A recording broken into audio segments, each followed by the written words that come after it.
Right. So yes, Preet, we did recently, we did slow down a little bit because new students have joined us, but don't worry, we'll be picking up our pace from now onwards, right? Okay, now think about this. So what is producer equilibrium? Very quick recap, right? So producer equilibrium is a model that explains how producers allocate their investment between different factors of production, right? Now, let me tell you that what is producer's objective. So producer is a business person who is looking to spend their investment on hiring different factors of production. Why do you need to hire factors of production? Because these factors of production are used to produce goods and services that you sell to your consumers, right? Now, producer objective is always to maximize profit. Now, to maximize your profit, what do you need is to maximize your revenue and to minimize your cost, right? So what is profit of a producer made up of? Profit of a producer is made up of revenue minus cost. So what you should be, what producers look for is to maximize their revenue, and to minimize their cost, right? Okay. Now, same is the idea over here. So when producers are hiring factors of production, they want to make sure that for any given cost, either they maximize their profit or, simply speaking, they minimize their cost, right? So what is producer objective? So what's the first thing that you need to know in this model? That producers are always looking for output maximization with lowest possible cost. Producers objective, right, is to maximize output with available investment. Easy. Maximize output with available investment, right? We good on this? Okay. Now, this being said, what you are technically doing, right, is that for this certain level of investment that this producer has, they want to hire most amount of resources. Are you getting me?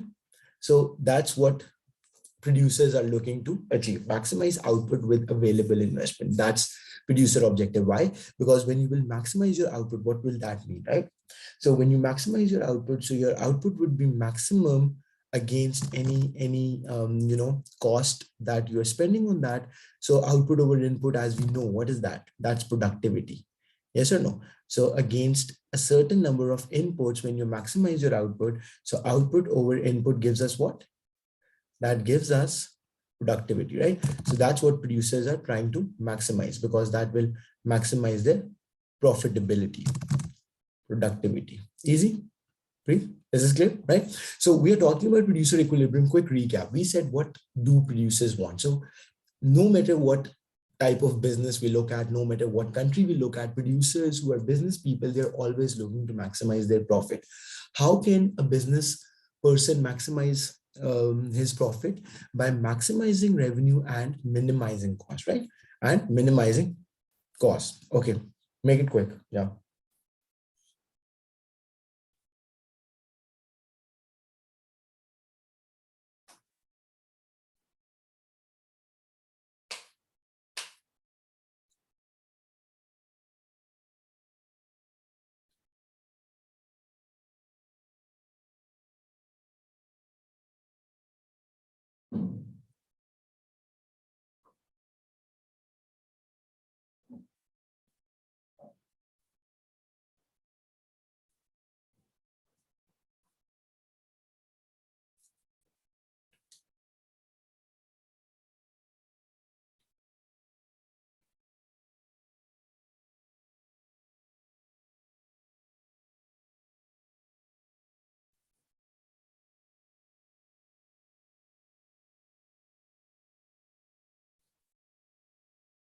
Okay, great. Right. So let's get started. So we were talking about producer equilibrium. What is producer equilibrium? Before this, we studied consumer equilibrium. That's a model that explains how consumers will allocate their income between different goods, right? Similarly, in producer equilibrium, we are looking at how producers will allocate their investment between different factors of production, right? Because to produce anything, what do you need?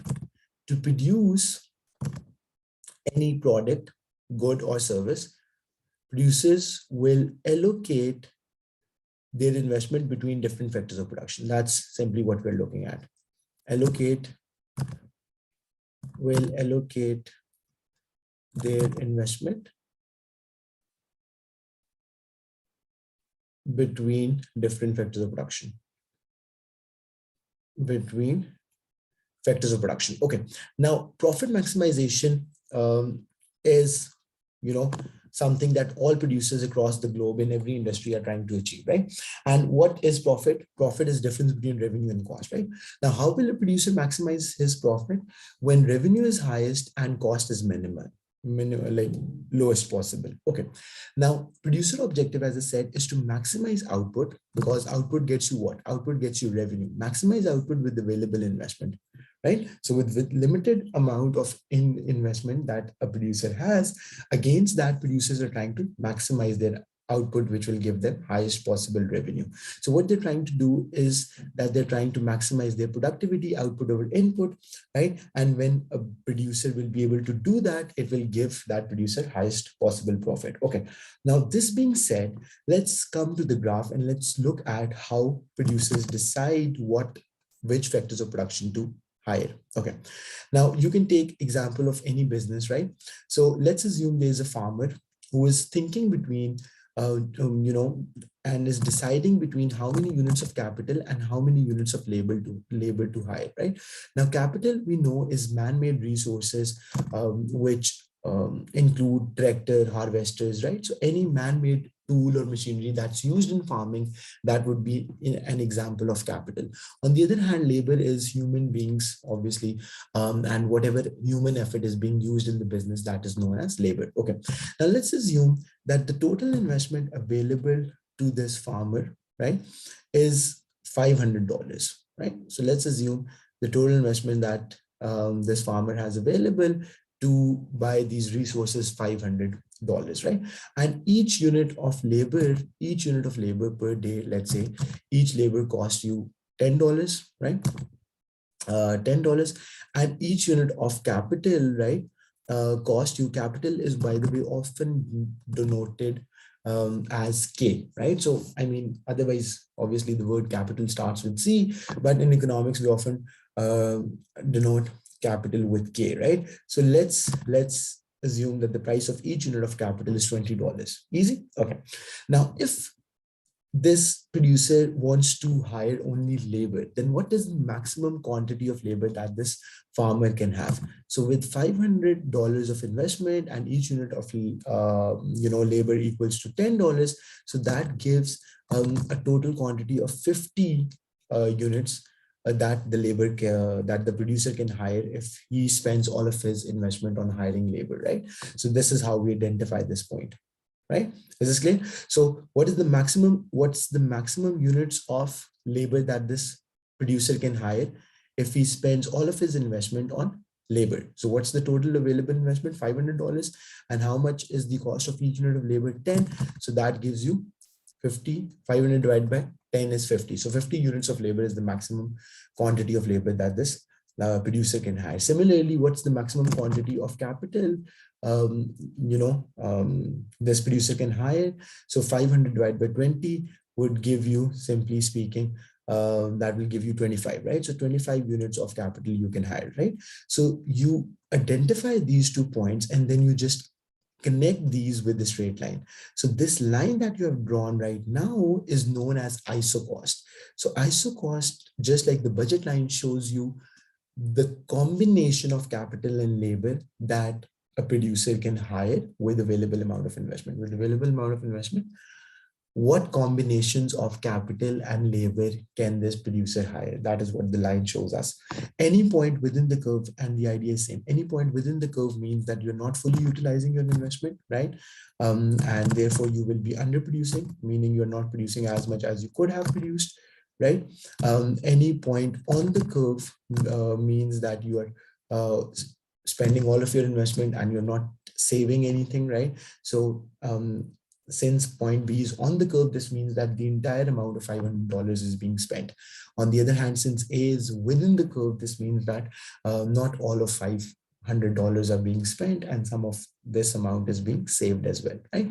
And obviously any point, just like the budget line outside the curve, is not achievable. Why? Because there isn't enough investment available to this producer, right? Easy, we good on this? Okay. Now this being said, so this is ISO cost. So the line that I've drawn, right, which shows available, which shows combination of two factors of production that this producer can hire, is known as ISO cost. So this is ISO cost. Then you will draw, after the ISO cost, you will draw ISO cont on this graph, right? Now, what is an ISO cont? I'll explain you, right? So ISO cont is basically a graph that shows combination of two factors of production that give you a certain level of output. So you can see for yourself, Preet, that these concepts are quite similar to the ones that we studied in consumer equilibrium model, right? So I've drawn three isocont. So let's say this is isocont 1, this is isocont 2, this is isocont 3, and this is isocont 4. Let me also write down the definition for you, right? So this is isocont 3, and this is isocont 4. Easy. Okay. Now, what are these isoconts showing you? How high? I mean, there's no limit. That's a good question, Preet. So you are asking me how high can indifference curves or isoconts can go? And the answer to that question is, I mean, there's no limit, because think about this. They are just showing you, indifference curves used to show you how much utility a consumer is getting. That's what indifference curve show you, and isocont show you how much output will you be able to produce. So think about this. Technically, there's no limit. So if there's a very large business which has employed a lot of capital and a lot of labor, so you know for yourself that that business can produce a large quantity of output. Are you getting me? So technically, there's no limit to how much high these indifference curve, these isoconts or indifference curves can go. Similarly, for the utility as well, the more quantities of two products that a consumer consume, higher would be his total utility. So let's say if this isocont shows you, so right now we have made some isoconts. So if this isocont shows you total output of 100 units, then another higher isocont will show you more units of output, and then even more and even more and even more and even more, right? Because in every case, what's happening, Preet? So you need to understand the underlying idea of this, concept, that when you move from a lower isocont to a higher isocont, you are increasing units of capital and labor, right? So you are employing more units of inputs, which means that therefore you will be able to produce more output. Yes or no? Is making sense, right? So that's what you need to remember. Got it? I mean, one curve can go how much in length? I mean, it doesn't touches the, okay, I get your question. It doesn't touches the X or the Y axis. And in the middle, you just need to draw a reasonable length. Yeah, nothing you need to worry about, right? So this is a little technical, which you will study later on, right? The length about in your bachelor's, but not at this level. So you just need to draw a downward sloping curve, which shows you an isocont or indifference curves in case of consumer equilibrium model. Okay, now think about this. So each of these isoconts are showing you the output that you can achieve, right? So each of these isoconts is showing you how much output can you achieve, right? So let's say if I look at isocont 1, let's say this is showing you an output of 100 units, right? So if a business is operating on isocont I1, it will be able to produce 100 units of the good. If it's on operating on I2, it will produce 200 units of the good. If it's operating on I3, it will be able to produce 300 units of the good. And if it's operating on I4, it will be able to produce 400 units of the good, right? Now, let's look at this definition of isocont one more time, right? So isocont is a graph just like there was indifference curve, isoquant word is being used in producer equilibrium model that we are currently doing. It will show you all combinations of two factors of production, as you can see, capital and labor, that yield same level of output for the producer, right? So whether you choose combination A or you choose combination B or you choose combination D, each combination will give you the same level of output, and that would be 100 units in this case. Is it making sense, students? Right? Now, if you look at point A, you're using much more units of capital and fewer units of labor. Yes or no? Is it making sense? Right? So let's say you're using 8 units of capital, or let's say 15 units of capital and 3 units of labor only, right? And either with this combination, you can produce 100 units of the output, or if you choose to operate on point B, even then you will be able to produce the same output of 100 units, right? Even though the combination of inputs is different. Now you're using 12 units of capital and 3 units of labor, or sorry, 5 units of labor. Similarly, if you operate on point C, again, with different combination of resources, you will be able to produce same output. That's 100 units, right? So let's say 7 units of labor and 8 units of capital. And lastly, if you're operating on point D, again, with different combination of labor and capital, you will be able to produce the same output, which is 100 units of 100 units of output. Easy? Is making sense, right? Right, Amna, I mean, so that's perfectly fine. You will have the recording available and all, right? But I highly appreciate, since we are doing revision and, we'll be going really fast in each of our classes. So you can miss out on a lot, even if you join a little late, right? So I'll try to, make sure that you're joining on time, right? But obviously the lecture will be available and you can, understand. And I'm giving you a quick overview, right? So students, let's sum this up, right? Is everyone clear?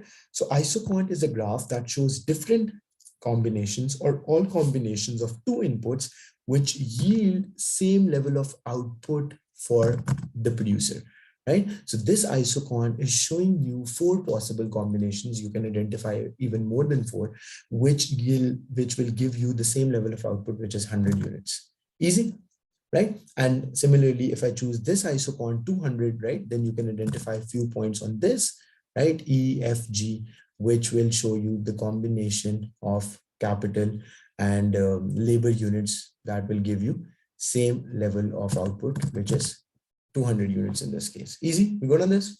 Any confusion, students? Right? Okay. Now, where the isoquant and the isocost, intersect, that is the equilibrium in producer, producer model, right? Just like we did it in consumer equilibrium. So if you see, there is a lot of similarity between what we did in consumer equilibrium and what we are doing over here. So this first line that we drew, right? This first line that we made was isocost, and isocost, just like budget line, shows you the combination of capital and labor that a producer can afford, with available investment. So $500 was available investment, just like we used to calculate budget line. Similarly, you will calculate isocost, right? And this other graph that I've just explained you, which looks similar to indifference curves, is known as isoquant, which shows you combination of two resources, which will help business produce a certain level of output. Easy. And this is known as isoquant. Okay. If everything is good, students, then we can move on. Now, where the isocost is tangent to an isoquant, where the isocost is tangent, or isoquant is tangent to isocost, doesn't make any difference, right? So when isocost and isoquant are tangent to each other, that's the equilibrium point. And what will this equilibrium point show you? This equilibrium point will show you that producer will hire this many units of capital and labor. Producer will hire what? Producer will hire this many units of capital and labor, right? And that is, have a look at this, right? So let's say producer will hire 15 units of capital and let's say 30 units of labor to produce an output of how many units? To produce an output of how many units? which this isocon represent, which is 200 units in this case. So this will be the equilibrium point in producer equilibrium. Okay. Now, just like there was a formula, equimarginal principle formula that we discussed in consumer equilibrium, similarly, what does this position show? What does this equilibrium position show, right? Now have a look at this. At this point, you have to understand that this mathematical formula will hold true. So marginal productivity of labor, MPL, I'll explain you what this is, divided by price of labor, right?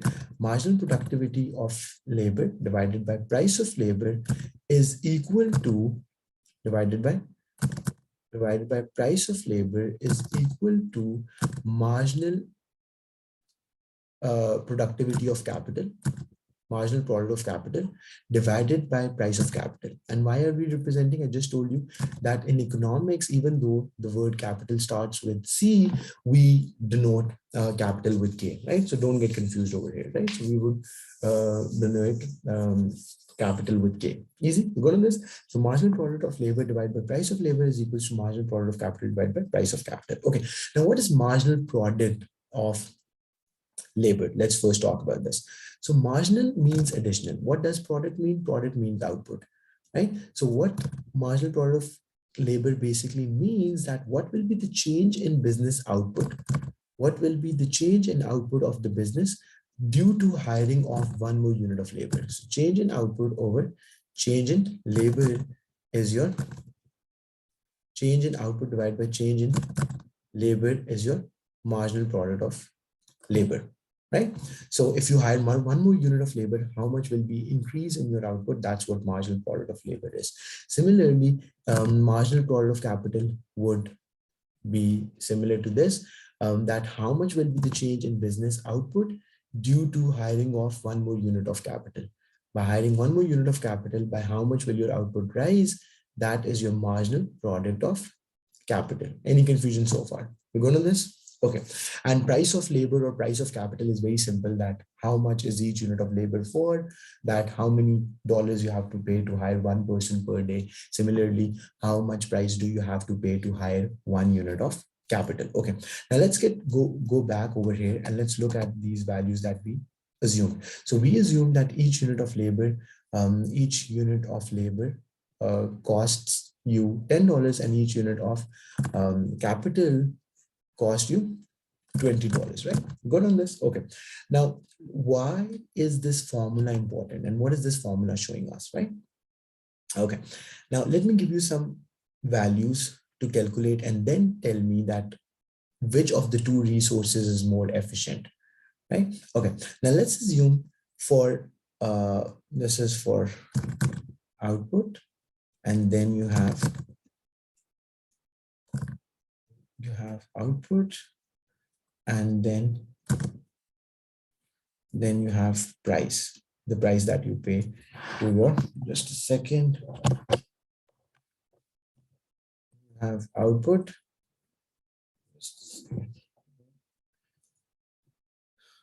okay, so how much output you have, and then you have the price that you pay to your factors of production, right? Okay. Okay. Now, this is for, let's say, capital. This is for capital, and this is for labor. Okay. Now, let's assume in any business, the output that a capital can produce, each unit of capital, right? So this is marginal product of capital I'm talking about, right? So marginal product of capital for each unit of capital is 100 units, and the price that you pay is $20 for each unit, right? On the other hand, the output that each unit of labor produces is, let's say 70, and the price that you pay, that price that you need to pay to hire each unit of labor is, let's assume, right, how much is $12, right? So we will simply do this calculation of this formula that's listed over here to see that which of the two resources is cheaper for this business, right? So all you have to do, if this is your marginal product of capital, which is 100, so you divide 100 over 20, and how much does this give you? This gives you 5. So what it means that for each dollar that you are spending on capital, how many units of output will capital produce for each dollar that you spend on capital? 5 units. Students, are you following me or not? On the other hand, 70 divided by 20 is how much? Not good with maths. Could you please repeat this formula? I don't understand. Yeah, sure. Just give me a second. Right. So 70 divided by 12 gives you 5.83, right? Now, the idea is, just give me a second, right? So 5.83 units of output, right? 5.83 units of output for each dollar that you spend on labor. Now, have a look at this. So marginal product of labor. What is marginal product? Marginal product is additional output produced by each additional unit of labor, right? Additional output produced by each additional unit of labor. So what's the change in output? Just like marginal productivity. What was marginal productivity? Change in, just like marginal utility. What was marginal utility? Change in utility due to change in consumption of any product. Similarly, marginal product of labor is change in output due to change in units of labor. Is it making sense? By hiring one more unit of labor, how much your output will rise? That's your marginal product of labor. Similarly, your marginal product of capital is showing you how much will be increase in the company's output, right? Which is the output, like the final good that it's producing. So change in output, delta output divided by delta capital, right? Due to hiring of one more unit of capital.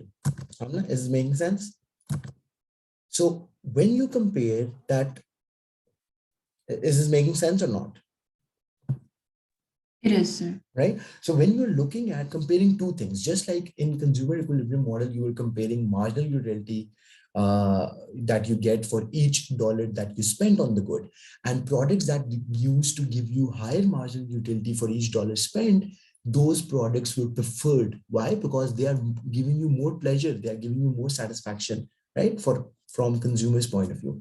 So similarly, in case of producer equilibrium, what is a producer trying to get? Producer is trying to get highest amount of output with each dollar that they spend, because what is limited? Investment for a business person is limited. For the producer, investment is limited, and against that investment, they want to maximize their output, right? Now, simply what we did, that we divided the marginal product of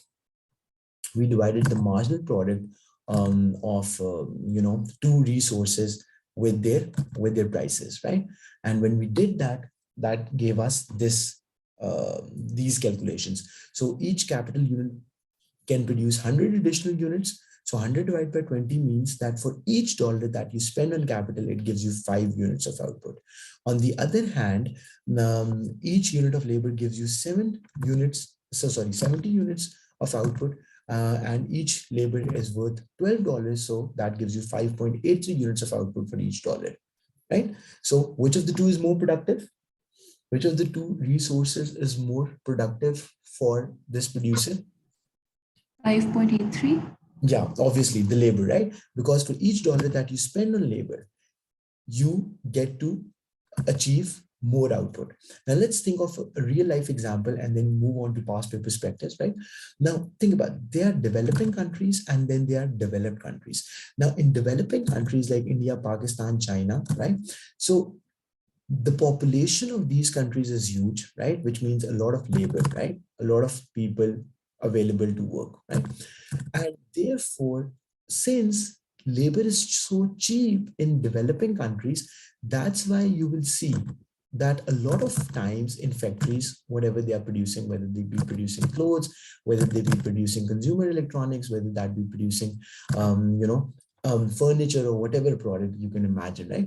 In developing countries, there will always be more use of labor, even in agriculture and all these other industries, compared to developed countries. Why? Because developed countries have cheap capital. And therefore, when capital is cheap, so for them, it's more efficient to use capital in their production process, right? Rather than labor, because they have limited labor, and labor is often expensive as well in developed countries. Whereas in developing countries, labor is cheap, as I just explained you, because of their larger populations, more people are available to work, and therefore whatever production is taking place in developing countries, often you will see that there's more labor being used, right? This makes sense. So that is in accordance to this formula that we have studied, right? That how much output would each unit of labor or capital make against each dollar that you spend on that factor of production. Easy, right? Okay, so students, now let me tell you that we, as I said, in these classes will be going really fast. Another thing that we have to keep in mind that Preet has his exams. Preet, can you resend me the dates on my WhatsApp towards the end of the class, that when are your exams? So in Pakistan, exams are in May, June, 24th February, right? So Preet has his exam paper 4 on 24th February. So we'll try to do a quick recap before, like the way we are doing right now, before 24th February. And then our classes will continue, Amna. So I do understand that you have recently joined, and there are a lot of concepts, a lot of topics that you want me to go in much slower pace, but that I can't afford. So what we'll do after 24th, since your exam will be in May, so we will have good 2 more months, February to March, March to April, April to somewhere around May. So in fact, 3 months. So then we will do a recap again as well. But for now, do attend these classes, right? Because this will at least expose you to all these different topics and concepts. And then when we will revise it again after 24th February, therefore, that time will be a better opportunity to go in more detail and to practice more in depth and all that, right? We good on this? Okay, now the next topic, 12th May. Yeah, so you almost have 3 more months after Preet's exam, right? So that's, I think, what a good strategy will be. Okay, now moving on. So now we are starting off with a new topic. So producer equilibrium is not very popular. Obviously, it's part of our syllabus, and we have to know what it is, but it's not very popular from exam point of view. And you'll not see consumer equilibrium is, but not producer equilibrium, right? So you'll not see many questions on producer equilibrium. So the next consumer equilibrium was the utility and satisfaction. Yeah, correct. Yes. Okay, now the next topic that we are starting off with, right?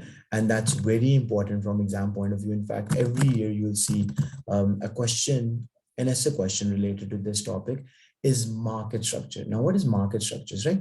So market structure is study of different type of markets to identify the level of competition that exists, right? So market, just a second, structure, right? So what is market structure? Market structure is study of different type of markets, as you will see, to determine the level of competition that exists in these markets, right? Now, there are 4 types of market structures that are part of our syllabus. Let me tell you quickly, right? So there is perfect competition that we did in efficiency unit as well. The first unit that we did talk about perfect competition. So that's the first one. Then another one that we did previously was monopoly. That's also part of our syllabus. And then there are 2 more that we have to cover. Now, in each of these structures, what we are looking at is that what are the characteristics, like what type of markets will be defined as perfect competition. Similarly, what type of markets will be defined as monopoly, right? And so on. And then we also have to look at their graphs. For each of these 4 market structures, the last 2 are monopolistic competition and oligopoly. Monopolistic competition and monopoly, right? So for each of these market structures, we'll look at their characteristics so that we can identify that what characteristics need to be present in the market for it to be defined one of these 4 categories. And then we also look at the graph of each of these 4 markets to understand how these markets operate. We good on this? Right. Right. Yeah. Okay. Now the idea is we'll just do the recap of, so since we have already done perfect competition monopoly. So we will do the new ones, right? Okay. Now, what is monopolistic competition? Let's first talk about monopolistic competition. Monopolistic competition is a market where there are multiple firms. Now, before we jump down, deep down into monopolistic competition, let me give you a real life example. So think of markets like clothing. Think of markets like consumer hygiene products like beauty soaps, shampoos, soap, perfumes, right? Things like that. So in these markets, what's common? The common characteristic that you will notice in all these markets that there are multiple players. Multiple firms or multiple players means that there are a couple of different firms that produce this product. So if you think of brands, there will be, you can easily identify in your own country like 20, like 15 or at least 20 brands that produce clothes. Similarly, same goes for shampoos, perfumes. I mean, there are a couple of brands that produce these products, right? So that's the first characteristic, that there are multiple firms. Second characteristic is that all these firms play a lot of emphasis on, all these firms put a lot of emphasis on branding, right? Because each brand, even though the clothes might look very similar, but each brand would say that our clothes are, you know, better in this way or that way and so on. Similarly, every time you see an advertisement of a shampoo, you must have noticed that, you know, every brand is focusing on something different, like anti-dandruff, or, you know, that makes your hair more silky, shiny, right? More durable, blah, blah, blah, whatever, right? So every brand is putting a lot of emphasis on branding. That's the second, you know, a characteristic of monopolistic competition. Then you need to know that there are options available to consumers, right? Because you can choose between different brands. Therefore, each brand will have more elastic demand. Each brand will have more elastic demand. Why? Because think about this. If you think of soft drink, by the way, soft drink market is also, you know, monopolistic competition. So if you think of any brand, let's say if Mirinda or Fanta or whatever these different brands are, if any of these brands is becoming expensive, then consumers will not mind. Most consumers will not mind switching to other brands, right? So there is more price elasticity of demand. Why? Because there are options available to consumers, right? And right, is it making sense, students? Right? So what are the three characteristics that we have identified so far? Right? Multiple firms, right? So there are multiple firms in the market that are producing relatively similar products, right? Then another thing that I said was brands place a lot of emphasis on branding, right? Because obviously they need to show to consumers that their product is better and different from their competitors, right? So there is a lot of element of branding, right? Emphasis on branding, right? Okay, then after this, I said that each firm will have more elastic demand. Why? Because there are substitutes available in the market. Demand for one firm will be more elastic because there are multiple options available to a consumer. Demand for any given any given brand. Right, just a second. Will be more elastic,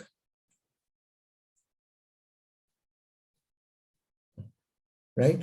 Okay, and then one last thing that you need to understand, that overall entry barriers are not that high, except for only one entry barrier, which is competition from well-established brands. So just think about this. If today a new firm decides to start producing brands, clothes in India or Pakistan or whatever country it may be, I mean, it's not really easy for that new company to make its position. Why? Because already there are big players, you know, operating in that market, and it will be really difficult for that new firm to settle in. Is this making sense?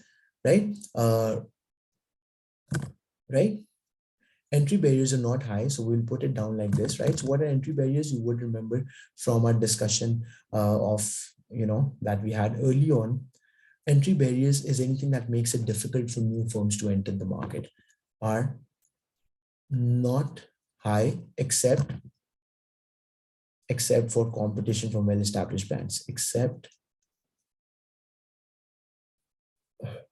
um, except for competition from well-established brands. Similarly, if a new brand thinks of competing with Coke and Pepsi, do you think it will be an easy thing? I mean, otherwise making a soft drink is no big deal. But I mean, since Coke and Pepsi are already spending so much advertisement, they have already captured the market, consumers already like their taste and they spend so much on advertisement, new brand doesn't stand any chance to compete with that. For competition from well established, right? Well established brands, right? Easy. So, okay. Now, after we have discussed the characteristics of this market, which is known as monopolistic competition, now we're moving forward and we look at the graph. Now, the good thing is that monopolistic competition graph is very similar to monopoly graph that we already are familiar with, right? Okay. So the only difference between monopolistic competition graph and monopoly graph is that in case of monopoly, it will be less elastic demand. In case of monopoly, I did tell you, right? It will be less elastic demand, right? So let me show you so that you can better understand. Because monopoly is a single producer, we used to make a steep demand curve, right? Because steep demand curve means less elastic, right? And when is the demand less elastic? When it's a necessity. And why in case of monopoly, it's a necessity? Because consumers don't have options. It's only one firm that's producing that product. So either you buy the product from that firm or you don't buy at all. That's why monopoly has less elastic demand. As opposed to monopolistic competition, where you see the demand curve to be less steep. Why will the demand curve be less steep? Why? Because there are more competition. There are more firms, more options available to consumers. I did tell you, right? Now, this demand curve, so let's also be very careful with the labeling over here, right? Because when you're making the graph, it really is important that you label it correctly and all that, right? So this is a demand curve that shows you D equals P, meaning demand curve shows you the quantity.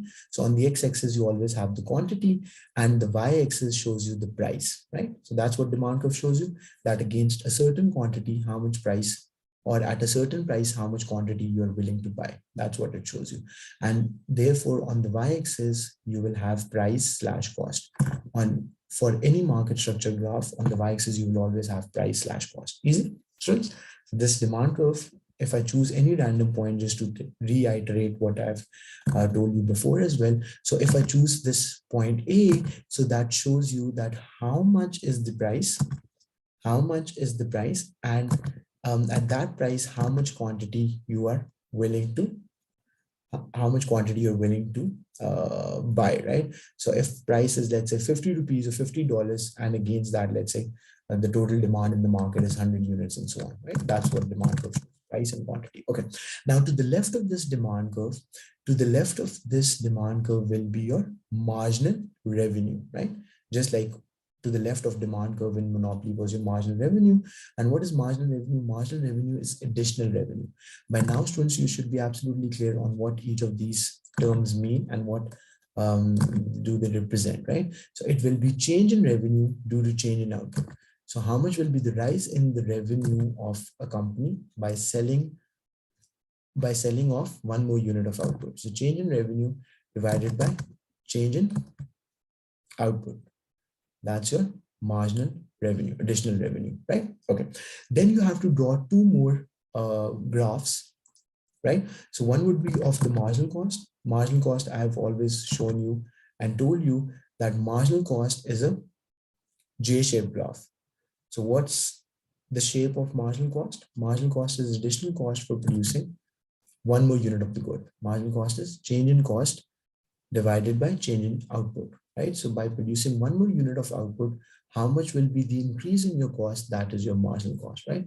So change in cost divided by change in output, right? Easy, students? Okay, so that is your marginal cost. And one last graph that you need to draw is your is your average total cost, right? Average total cost is always U-shaped, right? right? Average total cost, which shows you the cost of producing a typical unit of the good. So average total cost is U-shaped like this, right? Easy. Any confusion so far, students, right? So just to show you one more time, and then we come to the analysis, right? So if I have to make just the marginal cost and the ATC, right? So ATC will be a U-shaped graph like this, right? It will be a U-shaped graph like this. And this is true for every business, right? So it's not just true in monopolistic competition. I did tell you that the cost graph stays the same, whether that be monopoly, whether that be perfect competition, no matter what market structure we might be looking at, these cost graphs are always the same. And then from the lowest point of the ATC, from the lowest point of the ATC passes your marginal cost like this. Sorry about that. So from the lowest point of your ATC, sorry about that. Yeah. So from the lowest point of your ATC will cross your marginal cost, right? Like this, right? So you can see for yourself that up till this point, your marginal cost is decreasing, right? Up till this point, your average total cost is decreasing. And after this point, your average total cost starts to go up, right? So always remember that marginal cost is always drawn from the lowest point of the ATC. Marginal cost always passes from the lowest point of the ATC. So you could not have made marginal cost like this because this is not the lowest point. This is not the lowest point. Similarly, you can't make your marginal cost like this because again, that's not the lowest,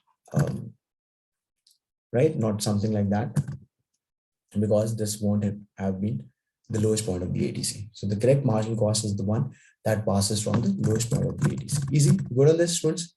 Can we keep moving? Right. Okay, now any confusion so far? Okay, now you tell me that which output maximizes profit. What output level maximizes profit for the firm? Marginal is equal to marginal cost. When marginal revenue is equals to marginal cost. Yeah, that's correct. Very nice, right? So have a look at this, where the marginal cost of a business is equals to its marginal revenue, which means that this blue and this maroon line, right? So this is where the marginal cost is intersecting with marginal revenue. So what you have to do, you'll put a dot there, and you bring this dotted line down and you label it as QP, which is profit maximization quantity. Got it, right? Then what you have to do next, now this is very important, students, have a look at this. So this profit maximization quantity, so you take this dotted line up, and you see where is this touching with the ATC, right? Then you connect it to the y-axis, and this will show you the average cost. This point will show you the average cost of producing a typical unit of the good, right? So this is your ATC, meaning how much it costs you to produce a typical unit of the good. So let's label it as 75. So each unit costs business $75 to produce. Then you extend this line further up. Then you extend this line further up and you connect it to the demand curve. You connect it to the demand curve, and then you connect it to the y-axis, and this will show you the price that this business charges for each unit of its good, right? So let's say that is $100. So you're selling each unit of the good for $100. It's costing you $75 to produce. So what is profit per unit? Students, so if you are selling each unit for $100 and it's costing you $75 to produce, so per unit profit in that case would be $25. Yes or no? 100 minus 75 is 25. And total profit would be, what is total profit? Profit per unit times the quantity. How much profit you're making on each unit and how much total quantity are you selling? So let's say if this is QP is, let's say 500 units or 300 units or whatever that might be, right? So you have to multiply profit per unit with the output that you're producing, let's say 500 units. So the area of this shaded triangle, rectangle. The area of this rectangle that I'm shading over here is the total profit that this business will make at, by operating on its profit maximization quantity. Students, are you following me? So there's something wrong, right? So this area of this rectangle, right? Again, so the area of this rectangle, right? So the area of this rectangle is showing you the total profit that this business will make. And I just explained you how is that the case, because it's profit per unit times the quantity. So this shaded region, this shaded rectangle shows you the profit that this business will make. Easy? Any confusion so far? And what is allocative efficiency? By the way, just to test you, what is allocative efficiency? And When what are price yeah. cost, When price is equals to? marginal cost, in this case, demand. So Yes, excellent, right? So where the price of the product is equals to its marginal cost, right? That is where you achieve, that output level achieves allocative efficiency. So this is your price, this is your price, this is your marginal cost. So you bring this dotted line down and you label and you connect it to the x-axis, and that will show you allocative efficiency. Now my question to you is that is this firm, which is monopolistic competition, allocatively efficient or not? What do you think? Is this firm, so this was your allocatively efficient output level. So is this firm allocatively efficient or not? That's the question. What do you think? it is not. It is not, exactly. Because why? Because allocatively efficient output level is to the right, which means that the firm should have produced a larger output, something larger than 500 units to be, allocatively efficient, like 600 units to be allocatively efficient. But how much is this firm producing? It's only producing 500 units, because firms only want to maximize their profits. They're not concerned about efficiency. And I did tell you that no firm apart from perfect competition, out of all these four market structures, it's only perfect competition that has economic efficiency, both productive and allocative efficiency. Neither monopoly. We did look at the graph for monopoly when we discussed economic efficiency, and we did see that it's not allocatively or productively efficient. Monopolistic competition is not allocatively and productively efficient, and similarly, neither would be oligopoly, which we will discuss tomorrow. Right? So is everything good? Right? And then after this discussion, we'll directly jump to the past papers or questions of market structures, and we'll discuss those. We good? Right. Yes, sir. Sir, I have a question. Can I Yeah. send you an assignment? Yes, please. Please. Yes, yes, this yes. past paper? Yes, do that. And I'll give you the feedback. Yes, that's getting delayed. I do realize. But yeah, do email me. I'll say give you the feedback tonight, right? And then I'll see you all tomorrow. Bye, sir. Allah Okay. Hafiz. Bye. Allah Hafiz. Bye, Preet.